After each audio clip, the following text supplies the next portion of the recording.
tere, on siis taas aeg meie järgmiseks distantsid targemaks veebiseminariks, kus siis on meil teemaplokiks digipädevus ja mul on väga hea meel, et on olnud suur huvi ja ma loodan, et ka siin järelvaatamisi tuleb palju tänasele teemale ehk siis ai-st me oleme rääkinud juba mitu aastat, aga aina enam ja enam ta siis igasse klassiruumi, aga õpetaja ruumi jõuab.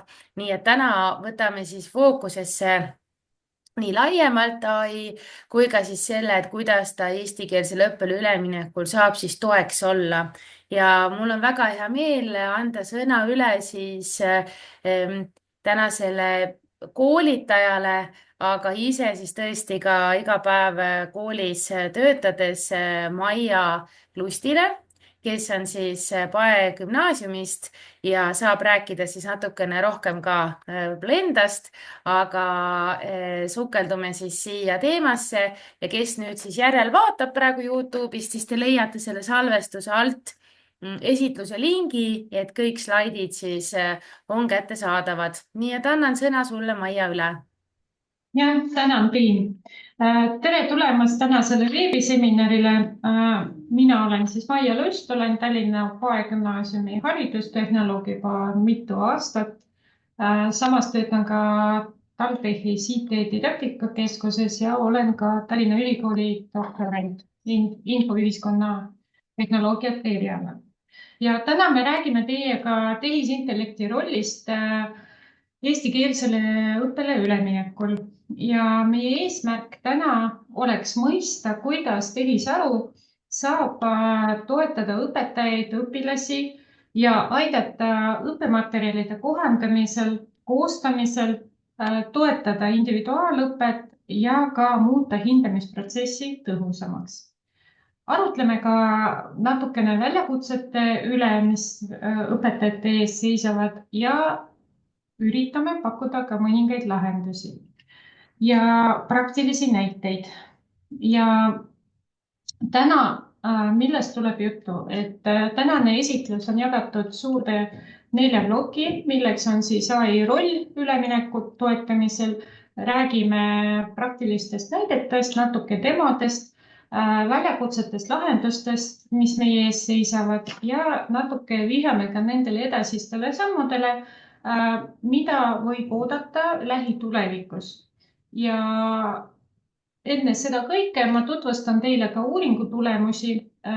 Nagu te kõik ilmselt teate, teil oli palutud osaleda enne veebiseminari lühikeses taustauuringus ja alustamegi sellest, et ma tutvustan taustauuringu selliseid väljavõtteid, mitte küll tervet uuringut. Et enne veebiseminari siis see uuring keskendus tehisaru kasutamisele eestikeelsele õppele üleminekul ja seal olid mõned küsimused. Võttes kokku neid vastuseid, mis teie poolt laekusid, siis võib öelda, et tehisaru kasutamise tugevusena ülemineku toetamisel nähti seda, et seda saab väga laialt ja väga mitmekesiselt kasutada. Seda saab kasutada diferentseeritud õppe korraldamisel, sealhulgas materjalide ettevalmistamisel ja üleüldiselt selline vastuste meeleolu oli pigem positiivne ja usku sisendav, et oli näha, et meie õpetajad ei karda tehisaru kasutada ja mõned on natukene rohkem nagu sellisel ootel võib-olla vaatavad, aga ma usun, et mida aeg edasi, seda rohkem ja rohkem on neid, kes julgevad seda teha. Nõrkustena, tehisaru kasutamise nõrkustena, peamise nõrkustena nähti seda, et keel ja tõlke kvaliteet.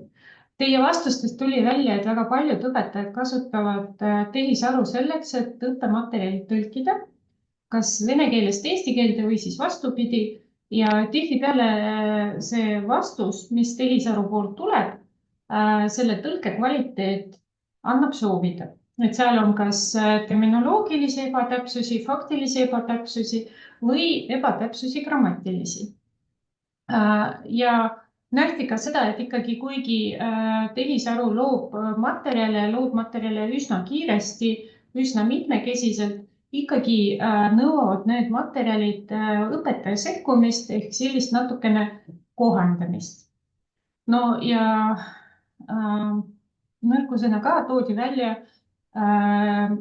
see, et tegelikult neid koolitusi, just praktilisi koolitusi tehisaru kohta õpetajatele on vähe ja õpetajad oleksid huvitatud sellest, et neid koolitusi oleks rohkem. Võimalustena nähti seda, et võiks nagu arendada mingisugused koolitusmoodulid, mis aitavad õpetajal tehisaru lõimida efektiivsemalt õppetöösse, arendada eestikeelsed tehisarumudelid ja siis teha natuke rohkem tööd sellega, et pakkuda individuaalses õppes natuke rohkem tuge õpetajatele, sest väga raske on hoomata kogu seda individuaalõppe spetsiifikat tehisarul. Ja seal tekivad mõned konfidentsiaalsusküsimused, et milliseid andmeid õpilase kohta õpetaja võib sisestada tehisaru süsteemi või milliseid ei tohiks. Ohudena nähti siis tehisaru vastuste usaldusväärsust ja täpsust, kuna ei tea, millisel andmetel see vastus põhineb, mõned eetilised küsimused ja ka tehniline sõltuvus. Ja tehnilise sõltuvuse all, ma sellest räägin ka natuke hiljem, on mõeldud siis seda, et inimesed hakkavad üleliia lootma tehisaru poolt loodavatele võimalustele ja vastustele ja see selline üleliigne võib-olla tehisarule lootmine võib pärssida õpetajate loomingulisust ja ka õpilaste sellist nagu õpimotivatsiooni langust. Nii, et kui ma küsisin, et kas te olete kasutanud tehisintellekti eestikeelsele õppele üleminekul, siis ma nägin, et tegelikult üsna paljud on juba proovinud mingil määral seda teha ja kõige rohkem on siis neid, kes on proovinud, aga mitte palju, aga samas need proovimised, testimised, need on olnud järjepidevad ja regulaarsed. Et märkimisväärne ja see osakaal on umbes sinna 24 ja 32% vahel.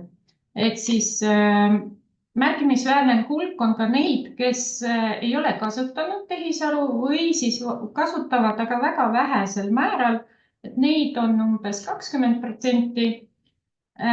Ja see võib viidata nüüd sellele, et kas ei teata, kuidas seda kasutada või siis ei osata, et puuduvad nagu oskused selle kasutamiseks, mis jällegi, mille lahenduseks võib olla siis koolituse pakkumine.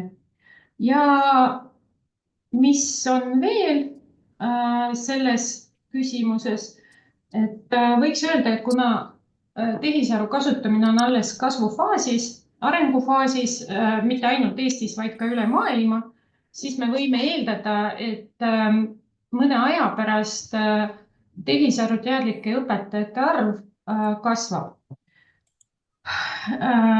Nii, ja siis teine, et milliseid ülesandeid olete tehisaru abil teinud, et siin enamik vastas, et on tehisaru kasutanud harjutuste loomisel ja tekstide lihtsustamisel, et need on nagu kõige levinumad tehisaru kasutusviisid. Väga palju kasutatakse tehisaru instrumente ka tekstide tõlkeks. Ja see viitab nüüd vajadusele kohandada materjali mitmekeelses õpikeskkonnas, mis on ülemineku, ütleme, üks omapärasid. Et näidismaterjalide ja dialoogide genereerimisel seda on teinud väga vähesed, et väga paljud ei tea, võib-olla, kuidas seda teha ja võib-olla siin kohal oleks vaja natuke rohkem praktilisi koolitusi, et õpetada õpetajaid, kuidas teha hääldusharjutusi, dialoog, rääkimisharjutusi, kus õpilastel on võimalik eesti keelt kuulda ja seda hääldust korrigeerida ja enda hääldust korrigeerida siis kuuldu järgi. Võib-olla oleks vaja natuke rohkem juhiseid või tööriistu selle jaoks. Ja kokkuvõtete ja selgituste loomine oli kõige võib-olla vähem levinud ja võib-olla olulisel kohal, kuid võrreldes harjutuste tegemisega ja tõlkimisega on ta natuke tagapool ja selle põhjenduseks võib olla see, et õpetajad ikkagi arvavad, et nemad oskavad palju paremini selgitada ja teha lapsele kokkuvõtte tema edusammudest, kui seda oskab teha tehisaru, et see on selline võib-olla suhtlemise küsimus ja suhete küsimus. Nii, ja siis mis on olnud peamised väljakutsed, et siin inimesed ehk siis teie nägite kõige suuremaks väljakutseks seda, et puudub ressurss, puudub aeg selleks, et tehisaruga eksperimenteerida. Et on väga palju tehisaru rakendusi praegu maailmas ja valdav osa neist on väga tasulised, mis teeb selle kasutamise küllaltki piiratuks õpetajate jaoks. Ja tihtipeale näiteks õpetajal puudub aeg selleks, et istuda ja otsida neid tasuta asju, mis võivad teha väga kvaliteetseid, no ma ei ütle tooteid, õppematerjale koostada või teha neid materjale, aga sellised võimalused siiski on.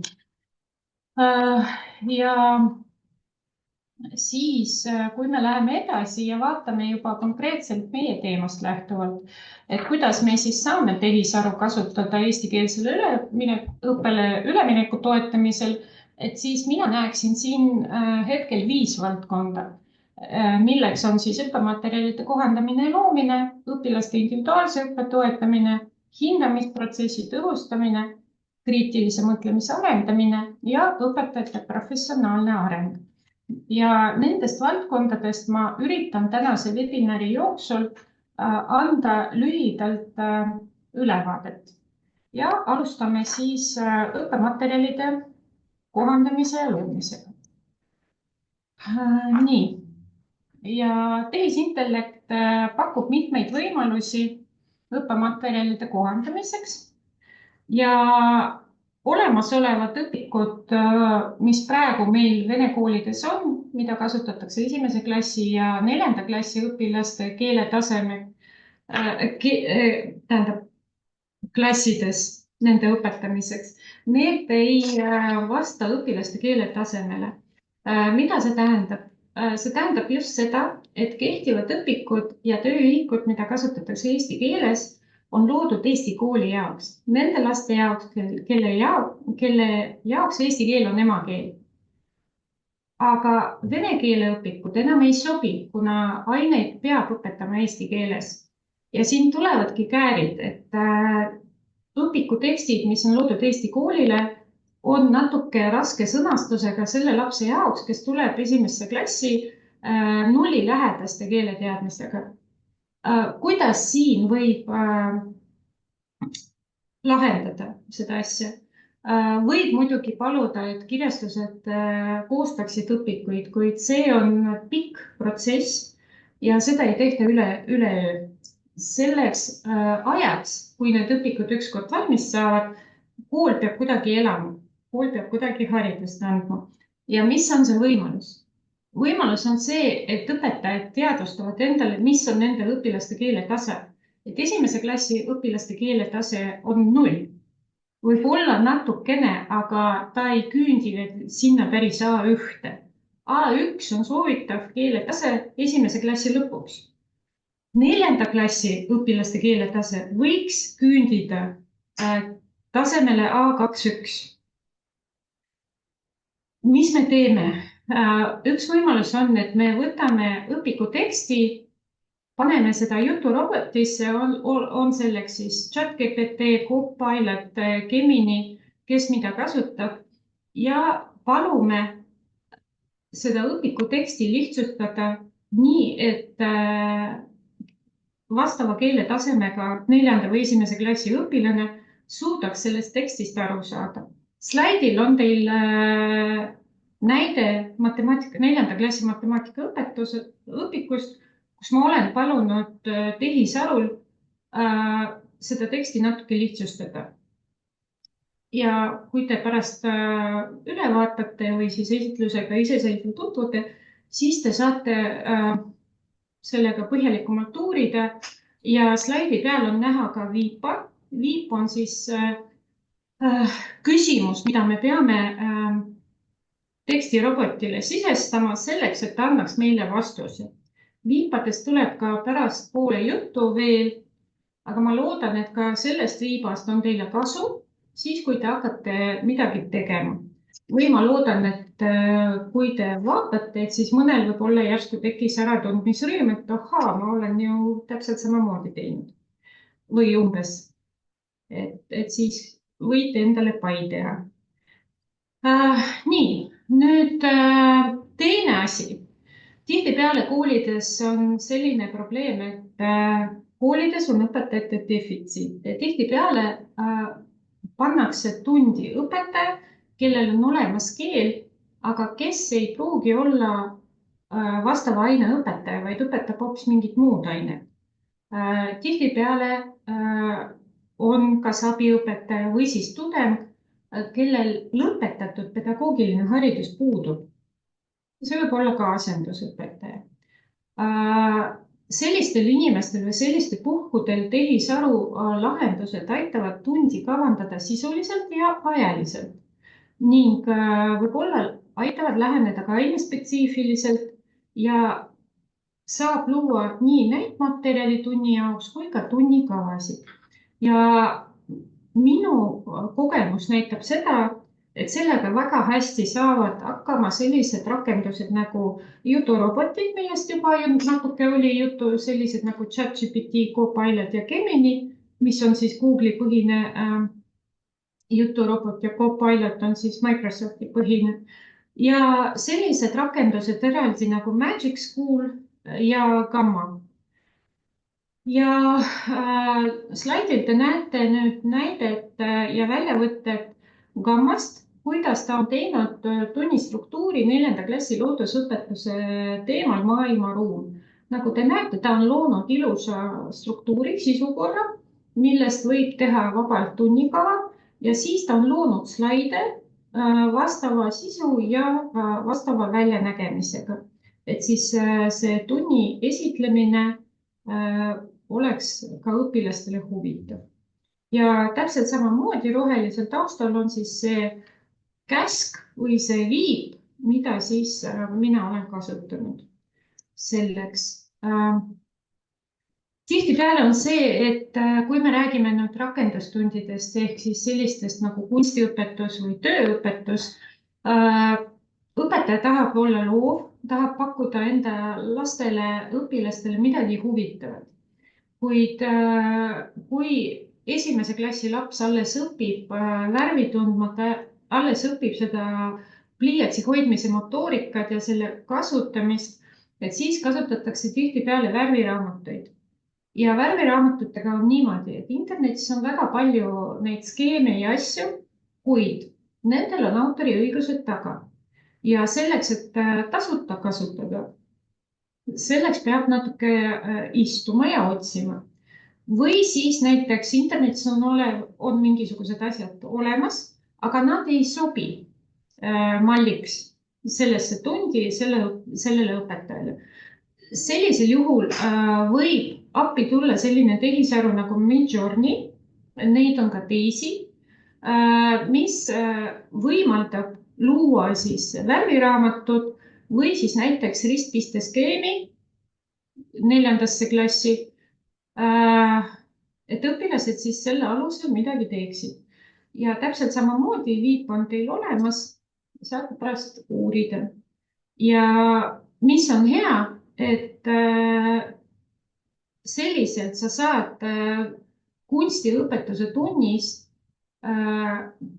tehtud tööga toetada seda teemat, mis sul parasjagu on käsitluses, kas loodusõpetuses, inimõpetuses või mingis muus aines, et sa saad nagu siduda need asjad ära. Nii, õppematerjalide kohandamine, loomine. Tihtipeale on see, et kui kodutöö on antud, siis väikestel lastel tihti puudub nagu põhjalik selgitus, mida peab tegema. Õpetaja selgitas küll koolis, võib-olla ta selgitas pikapäevarühmas, aga laps ei suuda nagu edasi anda väga täpselt kodus, mida ta tegema peab. Ja tihti õpetajad, mitte õpetajatel, lastevanematel võivad tekkida küsimused, et mis me nüüd siis tegema peame siin. Ja sellisel puhul selle asemel, et istuda telefoni toru otsas terve õhtu, vastata küsimustele, et mida seal või seal teha, võib ju teha kodutöö selgitamist väga huvitaval viisil. Ja üks selline huvitav viis on teil olemas täitsa korralikus eesti keeles. Et ma lasen praegu seda jooksma, loodan, et te kuulete. Tere, kallis õpilane! Lõpeb meie raske ja ebatavaline õppeaasta ning meie... Triin, kirjuta, kas on kuulda? Kenasti. On jäänud ainult 2 nädalat ning nende selle õppenädala jooksul annavad kõik õpetajad sulle võimaluse õppida teistmoodi. Igas aines on koostatud sinu jaoks ülesanded terveks nädalaks. Sina pead valima ainult õppeainete hulgast ühe ja tegelema ainult sellega. Kõik ülesanded on loovad ning arendavad sinu mõtlemist, fantaasiat ja koostöövõimet. No ma praegu lõpuni ei hakka seda siin hoidma, aga te saite praegu sellise nagu vihje sellest, kuidas võiks välja näha kodutöö selgitus.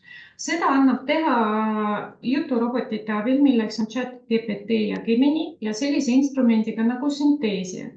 Synthesiaga on lood sellised, et see on tasuline, aga tal on tasuta prooviversioon ja prooviversioon lubab teil teha 8 slaidi pikkuse esitluse ja valida sinna hääl. Vot see hääl, see naine ja eesti keel on täiesti tasuta ja kogu see video, mis te praegu nägite, ongi tehtud tasuta versioonis ja tasuta versiooni väike selline nipp on see, et kui teil on 8 slaidi täis, siis te võite need ära kustutada, video endale tõmmata ja selle asemel siis midagi muud lisada. Uut. Nii, ja edasi. Kuidas toetada individuaalset õpet? Individuaalset õpet toetada on väga tähtis. Miks? Sest kui näiteks väikesed lapsed tihti on haiged või mingil põhjusel koolist ära ja kui ta on puudunud pikka aega, siis võib täheldada, et tema õpimotivatsioon langus toimus, et ta ei taha enam õppida, sest ta saab aru, et kodus näiteks on palju parem, et ei pea tegema ülesandeid.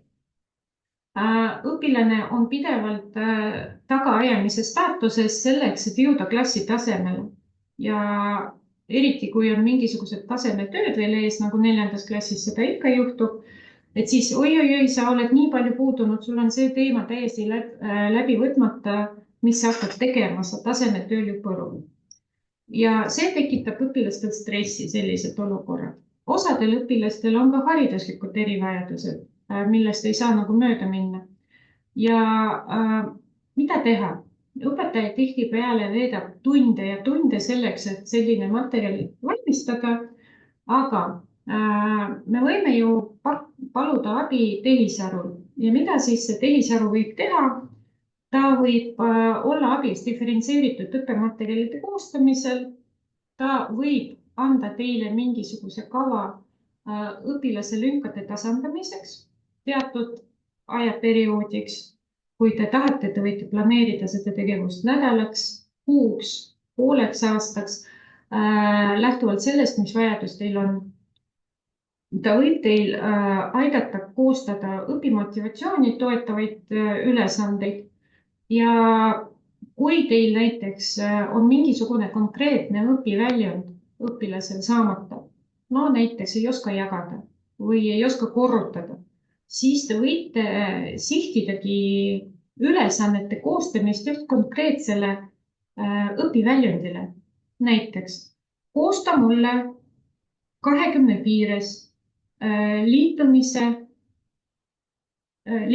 ülesandeid, et õpilane suudaks teha need automaatselt.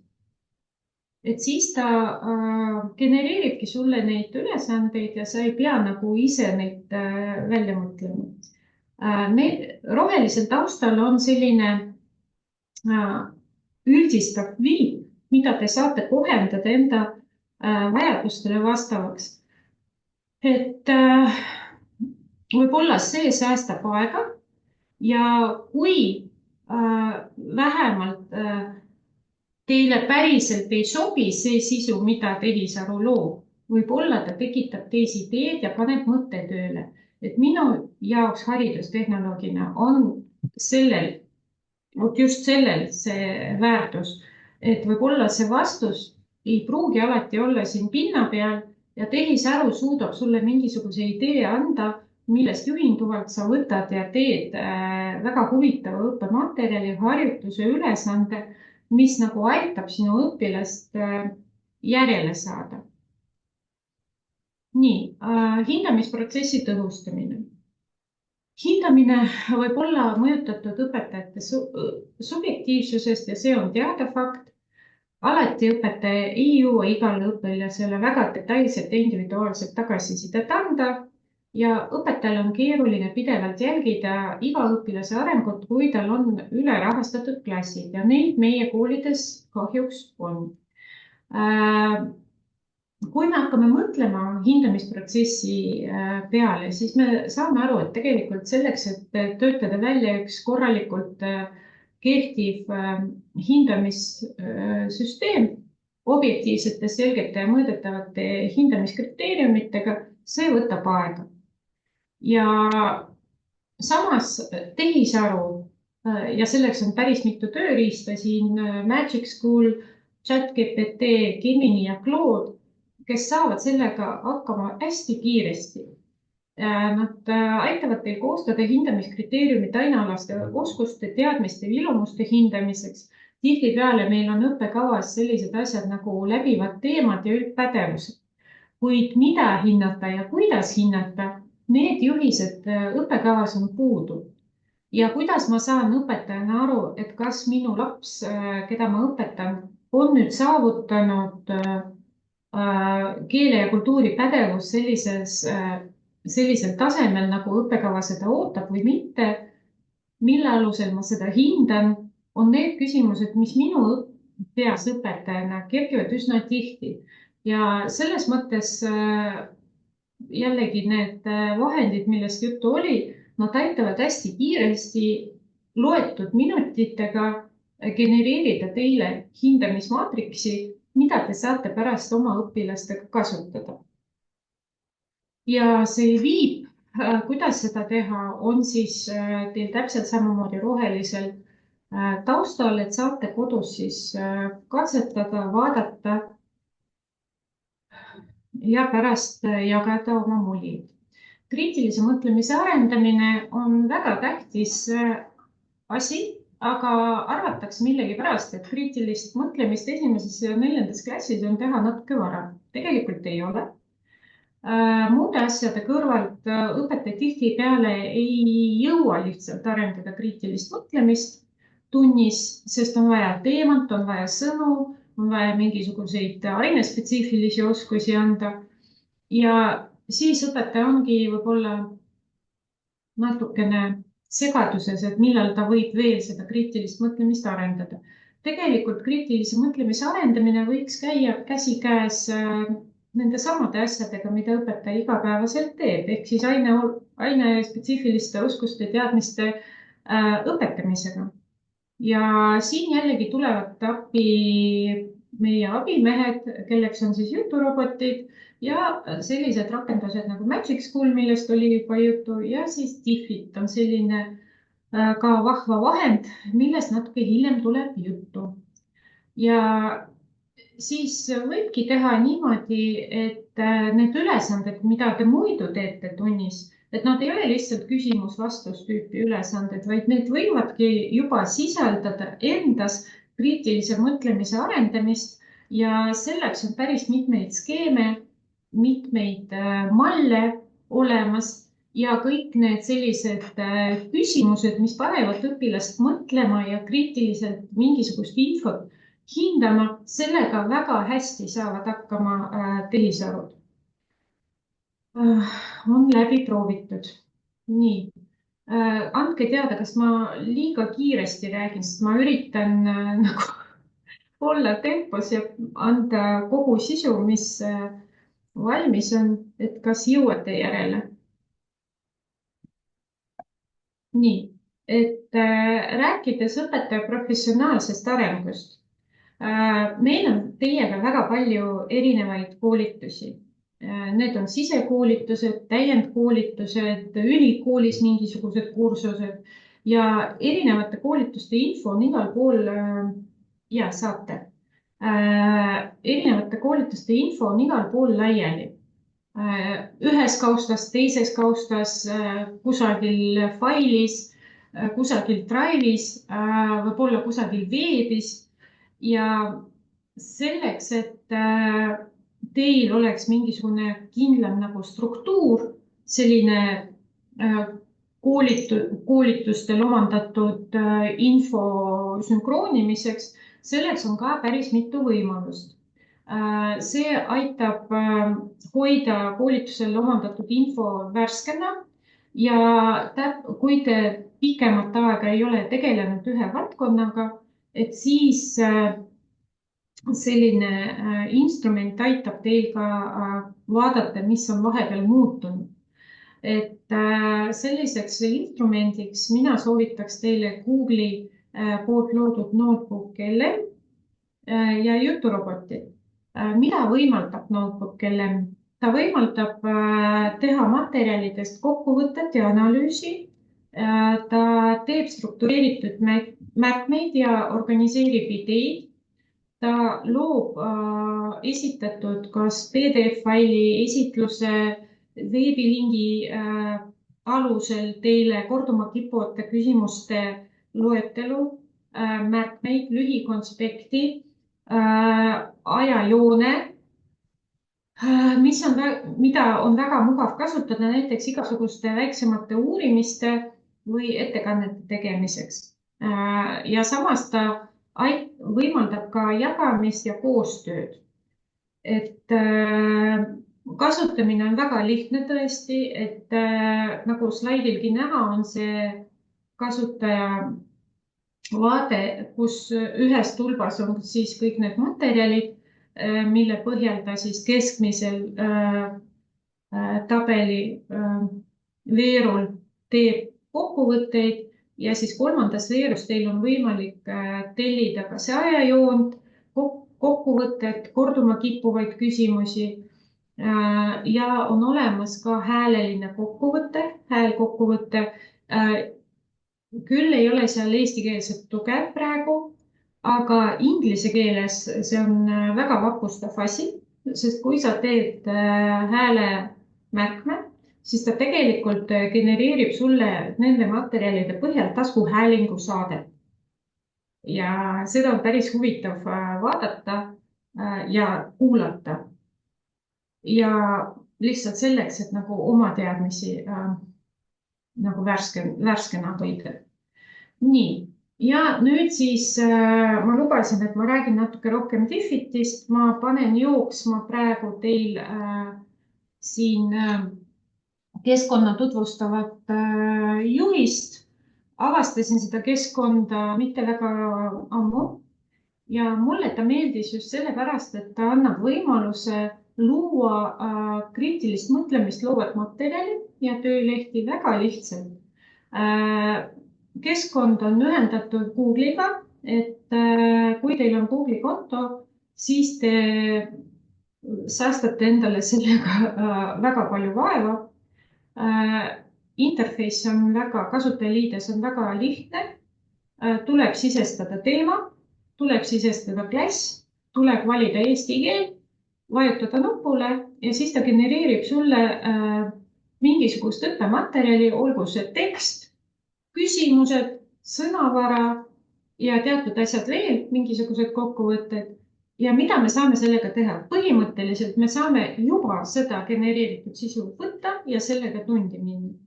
Aga on võimalus kogu see loodud sisu kanda üle töölehemallile ja töölehemalle on neil seal päris palju, igasuguseid.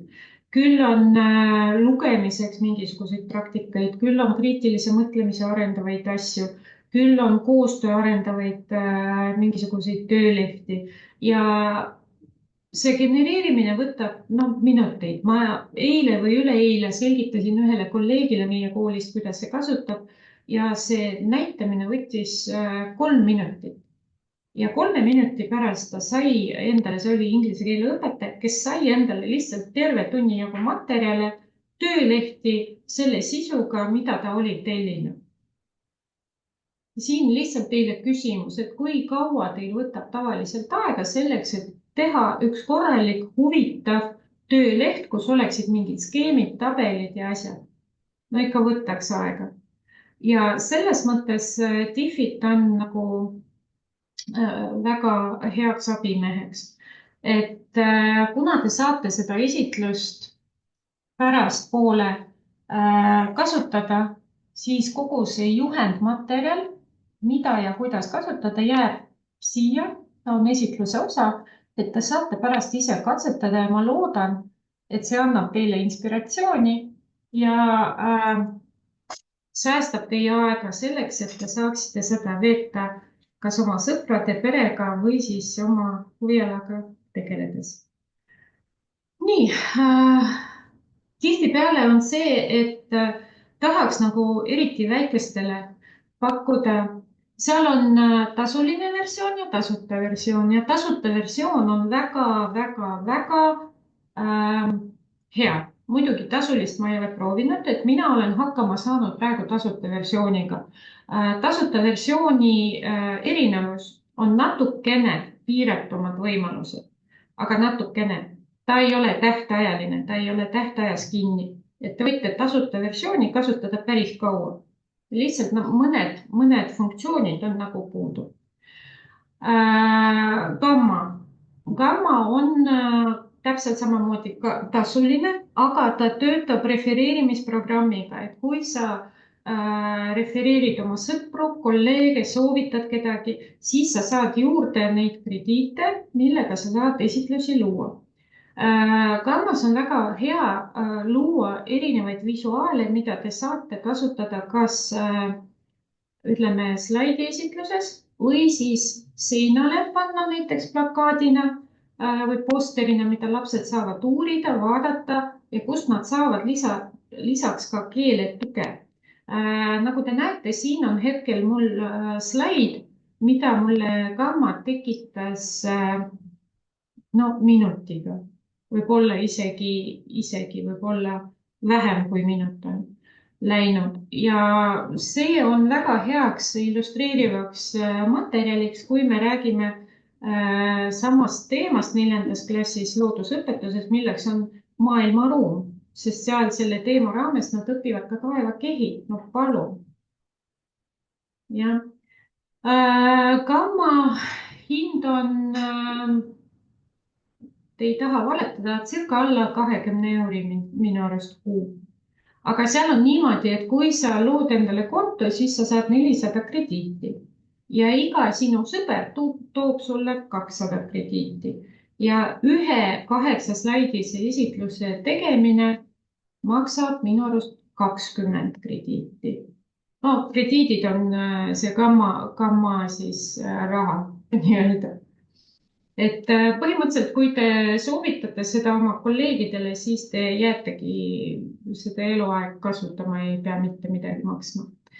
nii, nüüd on olemas selline asi, mis aitab täpselt samamoodi luua väga huvitavaid visuaale, mida saab panna kas töölehele, panna saab seinale, plakatile, esitlusele, kui te tahate mingisugust teksti natuke struktureerida või teha sellest skeemi. Selleks on selline tehisaru nagu Napkin ja seal on väga lihtne selle kasutamine, kopeerid teksti sisse ja ta genereerib sulle väga vahvaid skeeme, värvilisi, mustvalgeid, sa saad natuke värvivalikut muuta, intensiivsemaks teha, natukene tagasihoidlikumaks, saab muuta fonte, mida iganes ja seal on väga vahvaid skeeme, hästi kiiresti töötab.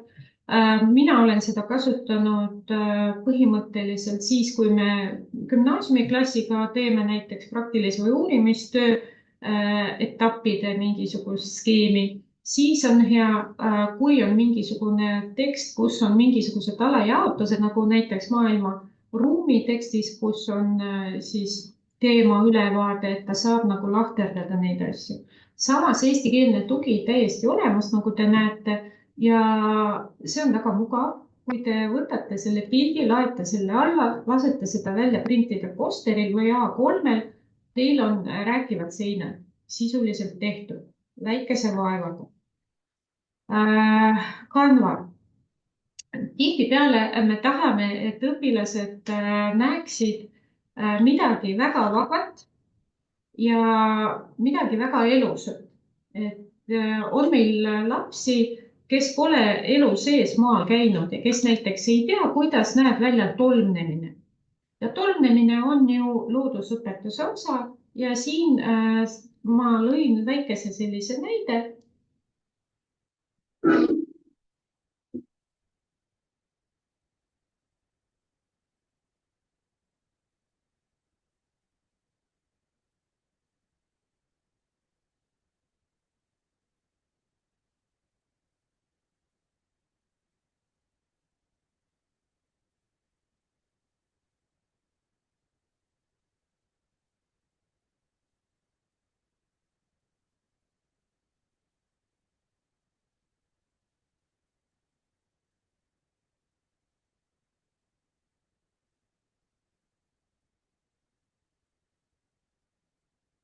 Nii, ja siin ma olen kasutanud selle jaoks kahte dokumenti, kahte rakendust. Üheks on Canva, mida kindlasti tunnete, ja teine on Sora.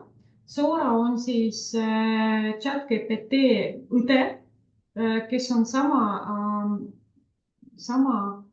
arenduse firma poolt loodud, ehk siis OpenAI on selle isa.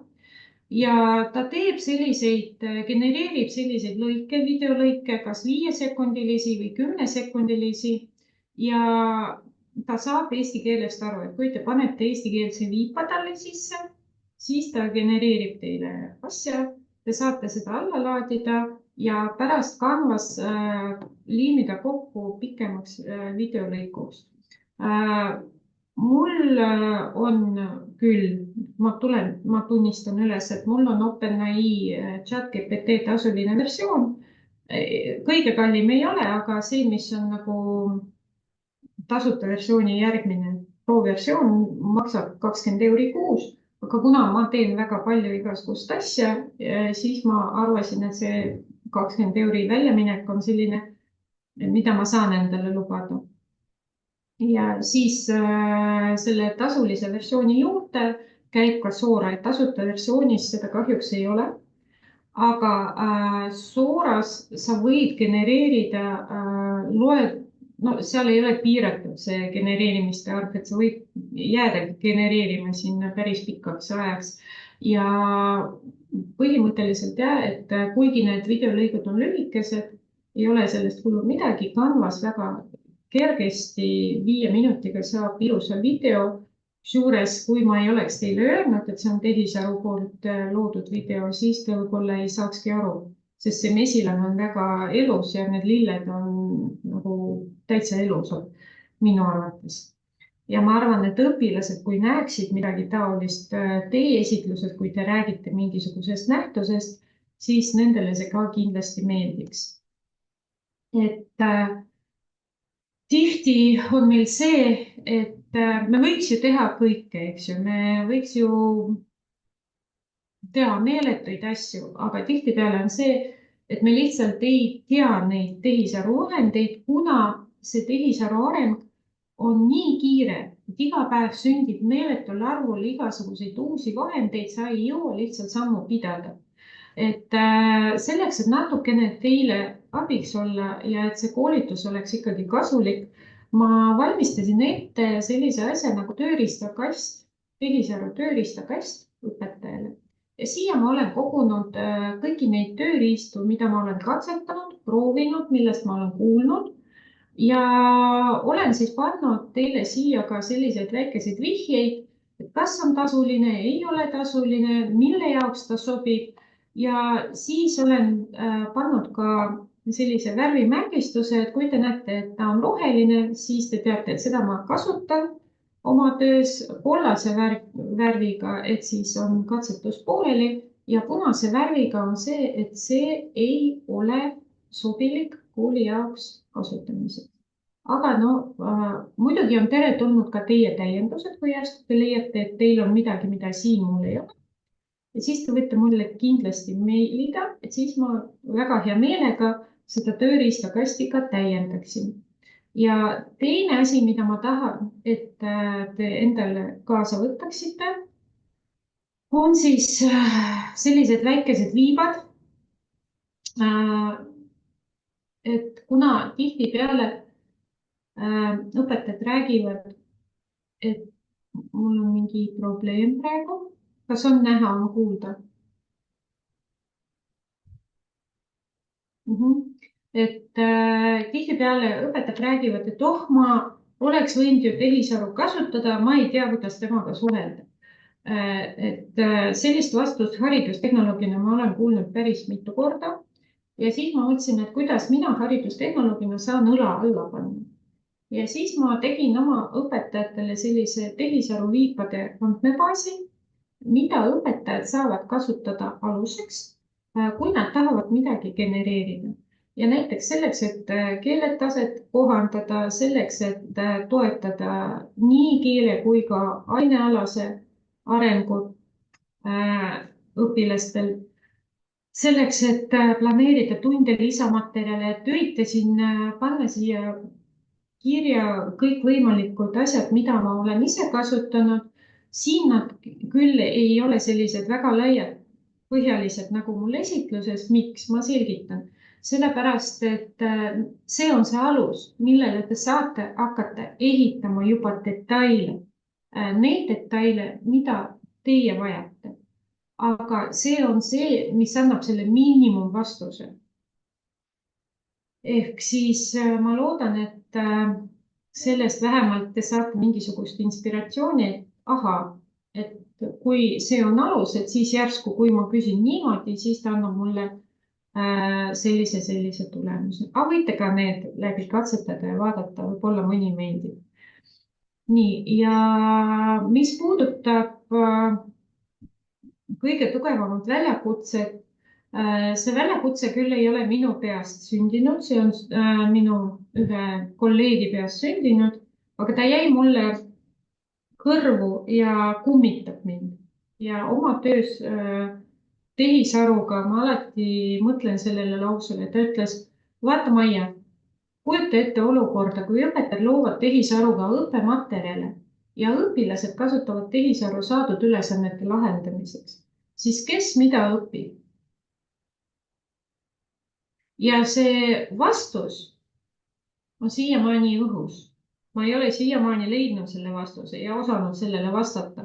Et ma kutsun teid üles katsetada ja proovida tehisaru, aga teha seda ikkagi niimoodi, et jätta õpilastele võimalus teha mingisuguseid ülesandeid, harjutusi, tegevusi ilma tehisaruta. Sest tehisaru on väga vahva, aga kui me loodame tehisarule liiga palju, siis lõpuks on see, et mingisuguseid elementaarsemaid asju me enam ise teha ei oska.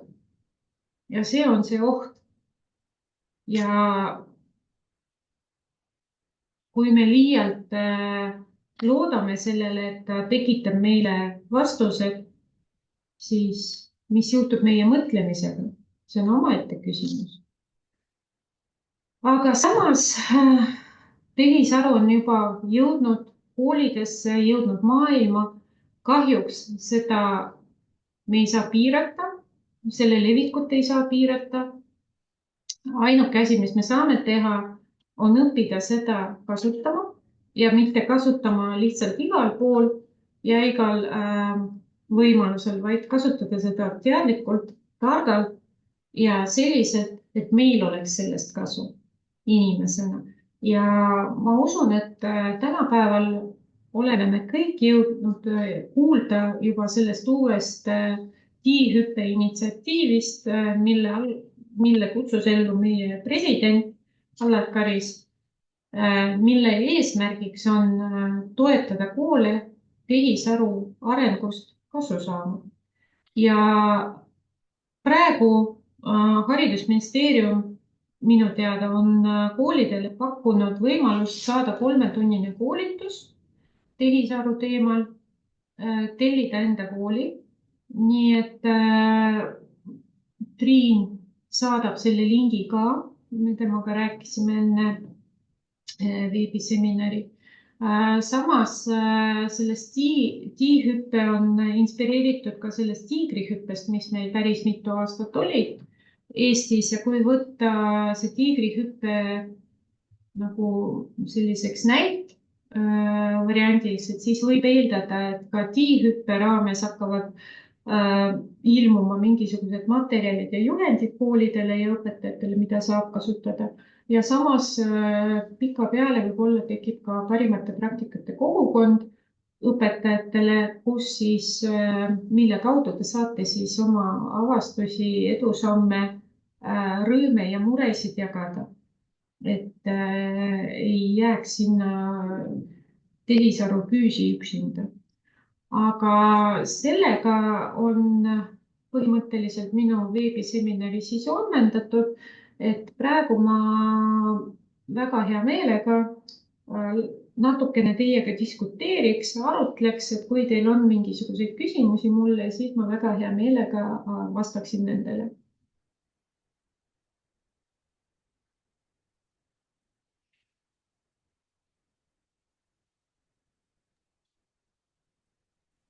ja et korra on aeg mõelda, et ma panin siia praegustele osalejatele selle lingi ka, kus saab siis esitada tellimuse, et tuldaks siis koha peale rääkima ai-st, aga meil on ka hästi palju eelnevaid veebiseminare, et kes võib-olla siin on täna esimest korda ja võib-olla nüüd siin järelkuulab seda distantsid sarja esimest korda, siis me oleme, et tehisarus ja nii nagu digis üldse, et eks see aegub ka, et võib-olla see leht juba näeb teistsugune välja kuu aega hiljem.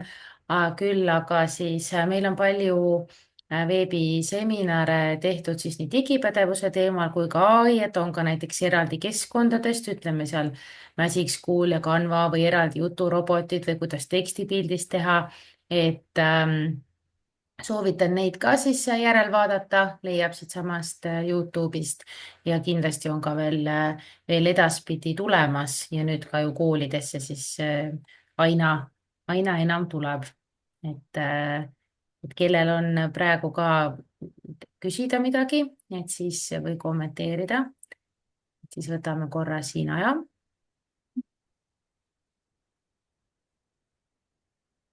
ja kui te ei taha, et teie küsimus oleks kõikidele nähtav, siis te võite ju selle mulle adresseerida.